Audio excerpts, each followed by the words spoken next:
The first sound he remembered loving was the clink of a coin in a glass jar. Arun was 6 years old and his family kept a jar with a blue lid on the kitchen shelf. They called it the rainy day jar. His dad would come home from work, empty his pockets, and drop a few coins in.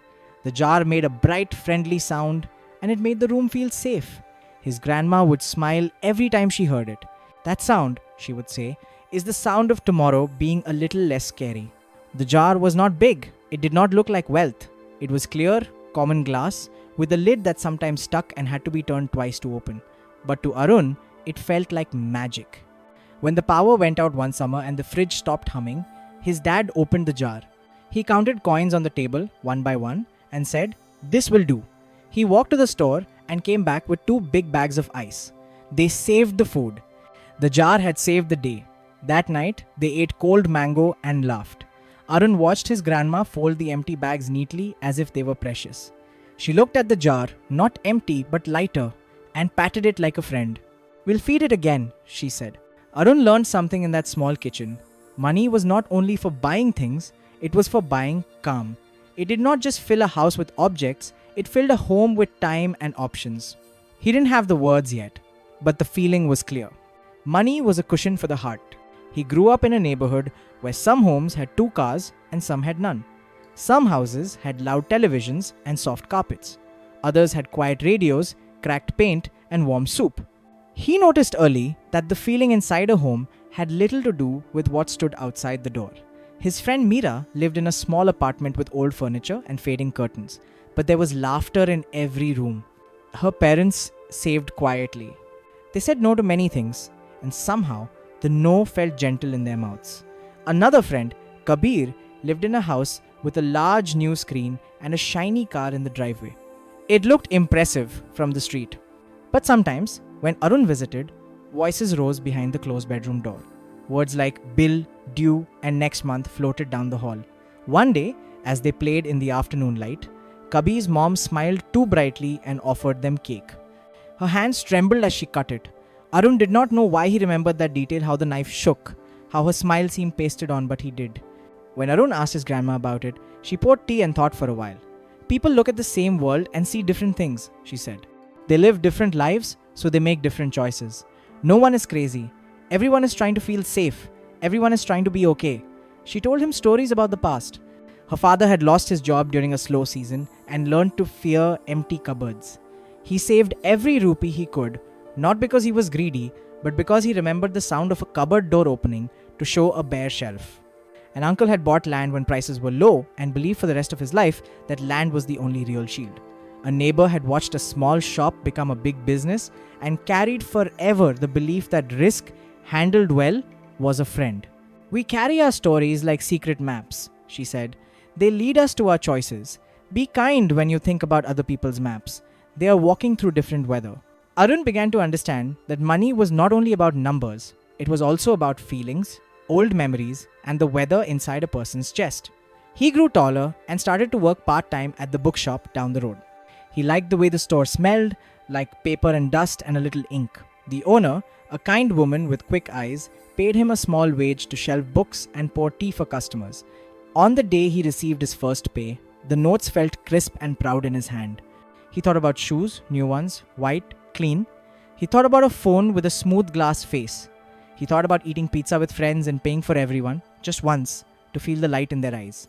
He walked home slower than usual and found his dad at the table, writing something with a pencil. His dad looked up at him and at the notes in his hand. He did not lecture. He did not say yes or no, right or wrong. He only said, "Before you spend, give your future some respect." The sentence was small and gentle, and it landed in Arun like a seed. He took a part of the pay and dropped it in the rainy day jar. The jar clinked. He bought the shoes second-hand. He waited 1 more month for the phone. The waiting felt like a thin pain at first, then something like strength. He did not have to buy everything now. He could leave some for his future self, the boy he had not met yet but wanted to protect. At the bookshop, on a quiet afternoon, the owner showed him a graph on the back of a receipt. It started from the left and moved slowly upward, almost flat, like a lazy cat's tail. Then, after a long time, it turned and climbed faster, then faster still, like it remembered something important and hurried to catch it. "This is compounding," she said. It is how small things become big things if you leave them alone long enough. Interest on interest, gains on gains, tiny growths that turn into huge leaps because they multiply like rabbits. He watched the curve rise and felt a quiet thrill. How long does it take? He asked. Long, she said. Longer than most people can tolerate. That is why most people don't benefit from it as much as they could. They stop too soon. They forget the first part, when nothing seems to happen. They get bored or scared. The secret is to not blow up and not give up. Survive. Protect yourself from big mistakes. Let time do the work only time can do. He held the receipt and traced the curve with his finger. He thought of the rainy day jar, of coins and years, of the way the air in Mira's house felt soft. He thought of how a quiet habit could be a bridge. As Arun grew older, he met many stories. He learned that in the stock market, a few companies make most of the gains over long periods. That a handful of days sometimes drive a decade's return. A small number of big wins pay for a long list of small losses. He heard people call these rare big wins tail events. At first, it sounded like a strange animal. Later, it made sense. Life itself felt like this. A few conversations that changed his path, a single teacher who noticed him, one chance meeting that became a job, a day when he said yes or no and everything shifted. He realized he did not need to be right all the time. He had to stay in the game and be right big enough a few times, or at least avoid being wrong in a way that ended the game. He also learned that showing off and being rich were not the same. One afternoon, a red car stopped at the light in front of him. It was glossy and hungry looking, with an engine like a purr in a tiger's throat. He felt a tug in his chest, the wish to be seen. Later that day, he read a line in a book and laughed out loud. It said that when people see you in a fancy car, they don't think you're cool. They think, if I had that car, I'd be cool. They are thinking about themselves, not you. He watched the street with new eyes. For every shiny object, there was a quiet cost. For every look of admiration, there was often a bill hidden under the table. He did not judge. He only remembered that real wealth was often what you do not see, the money saved, the debt not taken, the quiet night without worry. He found a small job in an office after college. On the first day, a senior colleague laughed and said, "Markets are like weather. If you panic every time it rains, you'll never leave the house." A few months later, the market dropped sharply over a week. People at lunch tables spoke in fast voices. A man near the window sighed into his phone. Arun's stomach tightened. He had just begun to invest a little from his paycheck in a simple fund that followed the whole market. He wanted to pull out everything and hold it as cash. The urge felt noble, like protecting a child. But he remembered another line from a book the shop owner had shown him. The price you pay for long-term gains is short-term fear. Volatility is a fee, not a fine. If you want the benefit of compounding over decades, you must be willing to sit through the storms without jumping off the boat. He made tea and looked out the window at the grey sky. He thought about paying fees. He paid for the bus each morning because it took him where he needed to go. He paid for his phone because it connected him. Maybe this was like that. He could accept the emotional price of watching numbers move up and down if the long road was leading somewhere good. He held his position. He tried not to open the app for a week. When he did, it had gone down, then up a bit. He noticed that the earth had not opened under his feet. He breathed. He built small rules for himself, nothing fancy. He kept his expenses lower than his income, and he saved first before the month began. He set automatic transfers to an account he did not touch. He kept a cash buffer that could cover a handful of months if he lost his job. Friends teased him sometimes, kindly. "Why so much cash?" they would ask. He would smile and shrug. He did not want to lecture, but inside, he knew the answer. Cash was not laziness, it was oxygen.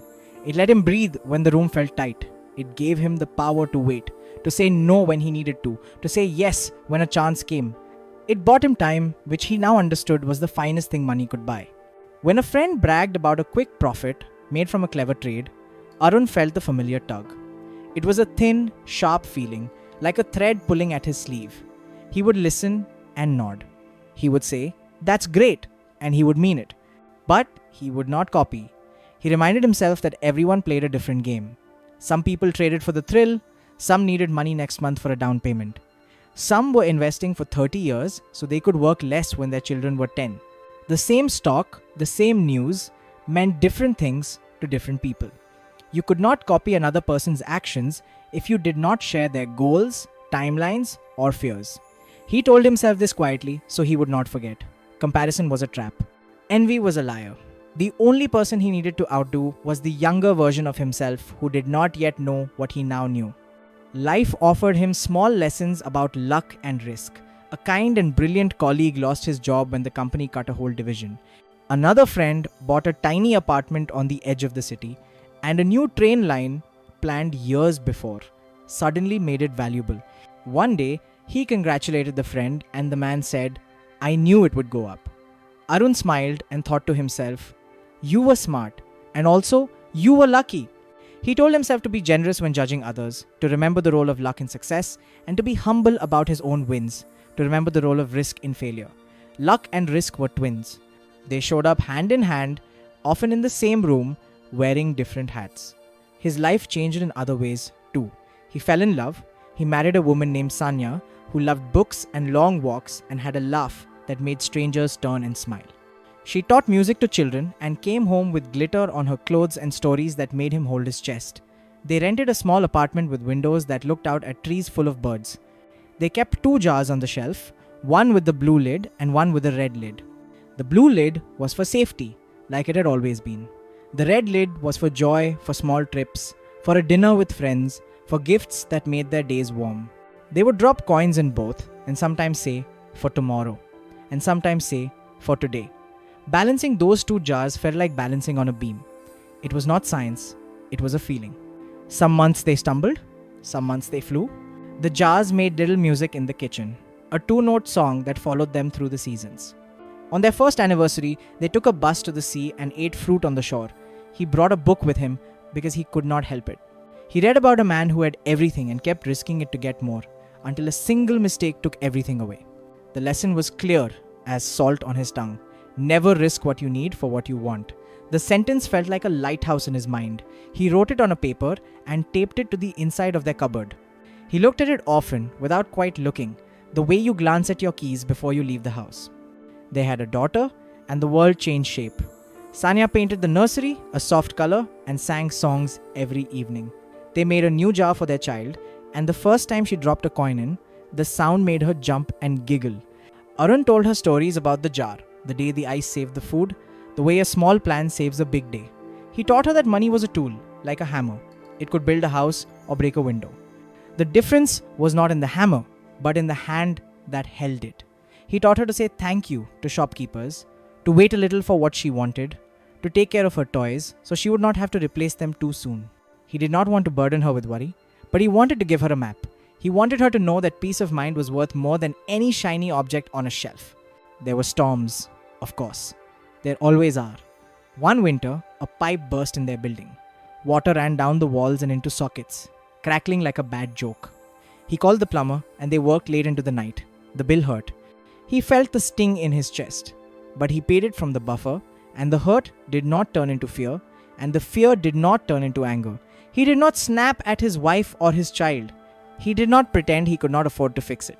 He went to bed late and tired, and still he slept. In the morning, he stood with his tea and looked at the patch on the wall where the paint did not match and felt grateful. Wealth, he realized again, was the ability to have a problem and solve it quietly. Work brought another test. His boss called him one afternoon to offer a promotion. It came with a heavier title, more money, and more travel than he wanted. There would be late calls that ignored the time zone of his life. There would be weekends that slid into weekdays and back again. He thought about the larger paycheck with its own polite glow. He thought about the evenings he would miss at home. He looked at Sanya and at their daughter's hair, which had a stubborn curl in the back. He asked himself a question that had become his compass. Would this give me more control over my time? The answer was no. He said no to the job and yes to the walk he took that evening with his family around the block, where the jacaranda trees dropped purple flowers on the ground like confetti. He caught one in his hand and felt rich. Life moved in circles and surprised them at corners. Sometimes, a friend would send photos from a vacation by a blue bay with white boats and sunlit plates piled high. Arun would feel a quick ache in his chest, the old tug. He learned to greet it like an old neighbor. He would put down his phone, go make tea, and smell the steam. He would remember that a picture is a moment, and a life is a long road with hills and repairs. and that most wealth is hidden. He would think of Mira's small apartment and the warmth he felt there as a child. He would remind himself that a quiet mind is the true luxury, that an unpaid car is as beautiful as a new one when it starts every time. He shared, when asked, the little rules that worked for him. He did not brand them as rules. He spoke of them gently as habits that saved him from himself. He would say he tried to save a little extra when things were easy, because things would not always be easy. He would say he chose a simple way to invest that he could stick with on bad days. He would say he kept a cash cushion because the floor sometimes moves. He would say that it was okay to be boring if boring helped you sleep. He would say that he aimed to be reasonable, not perfect. A perfect plan can fail when it meets a human heart. A reasonable plan can bend and not break. He wrote these ideas in a small notebook, not to publish, but to remember. He wrote that survival was success, that the goal was to stay in the game long enough for compounding to lift you the way a river lifts a leaf. He wrote that your future self is a stranger you will love. Send them a gift today. He wrote that the loudest voice in your head might be fear, but you can teach it to sit in the corner and be quiet while the grown-ups make decisions. He wrote that enough is a superpower. He wrote that the highest dividend money pays is the ability to control your time, whom you spend it with, what you do when you rest. He did not always follow his own notes. Some days he was impatient, some days he was careless and bought things to please a feeling that did not stay. But the notes helped him find the path again when he wandered off. He would walk back, dust on his shoes, smiling at himself like you smile at a child who runs too far in the park and returns winded and proud. His daughter grew and once asked him why some people made choices that look like mistakes. He told her the same thing his grandma had told him. No one is crazy, he said. Everyone is carrying their own weather. We don't know what storm is behind their eyes. He told her stories about luck and risk, about the power of time, about the quiet joy of being able to say no to something that does not fit. He showed her the jars and let her decide which one to feed on some days. He watched as she sometimes chose joy and sometimes chose safety. He told her both choices were right, if they were made with eyes open. When his grandma grew very old, he sat with her one evening and told her about his life, how the jars had multiplied, how the clink still sounded in his kitchen. She listened with her eyes closed, smiling. Good, she said at the end. Then, you have learned the secret. Money is not a race. It's a relationship between you and your future, between your wants and your needs, between your fear and your patience. He walked home under a sky like a deep pool. He thought about how much had changed since the day he watched his father buy ice with coins. He thought about how little had changed too. The same truths stood steady like stones in a river while the water rushed around them. Things like this. Save more than you think you can, because the future often asks for more than you expect. Invest in simple things you understand and let time help you. Keep your debts small so your choices stay large. Expect surprises. Be kind to others and to yourself. Never risk what you truly need for what you don't. Remember that it is fine to be thought boring if it means you sleep in peace. One morning, as he walked to the market, he met Meera. She had a bag of oranges and a smile that made the street warmer. They talked about the old neighborhood, the banyan tree that used to drop sticky fruit, the time Kabir fell into the pond and came up laughing and muddy. She told him that her parents had retired and were doing fine, living on less than they had when they worked, growing herbs on the balcony. They always saved, she said. They always said we'd be okay. He told her that he thought about their home often, how peaceful it had been. She laughed. It was small, she said. We didn't have much. He shook his head. You had enough, he said. That's more than much. On another day, he ran into Kabir. The shiny car was gone. Kabir looked older than his age, a little bent.